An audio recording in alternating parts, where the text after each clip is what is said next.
How's it going, Rams? My name is Leah Cackowski, and welcome to the first ever edition of CAC's Closeout.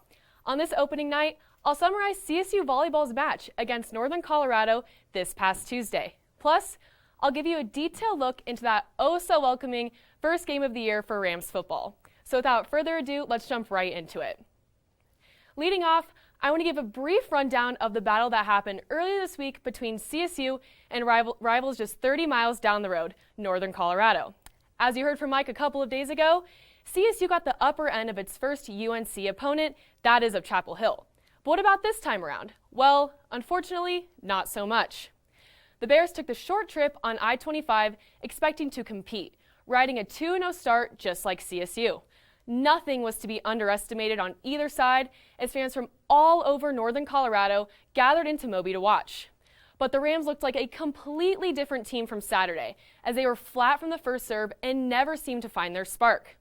The Bears set the tone with authority, blowing out the Rams in the first two sets. It was so bad. Colorado State's combined points at that time didn't even meet the 25-point benchmark for a single set win. Thankfully, the Green and Gold did avoid what otherwise would have been an embarrassing sweep, beating the Bears in the third set before falling short in the fourth and final one. I mean, to me, by the end it seemed that the Rams have finally had some momentum going, but it was a little too late. As you can see, UNC dominated the Rams in pretty much every category, as Colorado State just couldn't find its groove. Wow, it was not an easy one to watch to say the least, as we've seen nothing but dominance from these ladies up until this point. But with the bad also comes the good, and one player stood out for the Rams. 6'3" junior Karina Lieber has proven to be a leader, game in and game out. She came home with the most kills for the night at a solid 14, as well as 5 crucial blocks and an ace. She is also currently tied for the most team kills at a whopping 32, alongside Kennedy Stanford. She has been so fun to watch, and I can't wait to see everything she accomplishes in the upcoming months. Overall, games like these aren't defining to a season, as it's still extremely early on. In fact, the Rams have a chance to bounce back right away, taking on Arkansas over in Moby as we speak.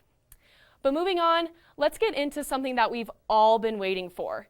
College football is finally back, and Colorado State heads up to the Big House on Saturday for their first game of the 2022 schedule. And in all honesty, it would be an understatement to say that the odds aren't necessarily in CSU's favor, and here's why. In case you weren't already aware, CSU did not have its most stellar season last fall, finishing 3-9 overall and second to last in the Mountain West. Yikes.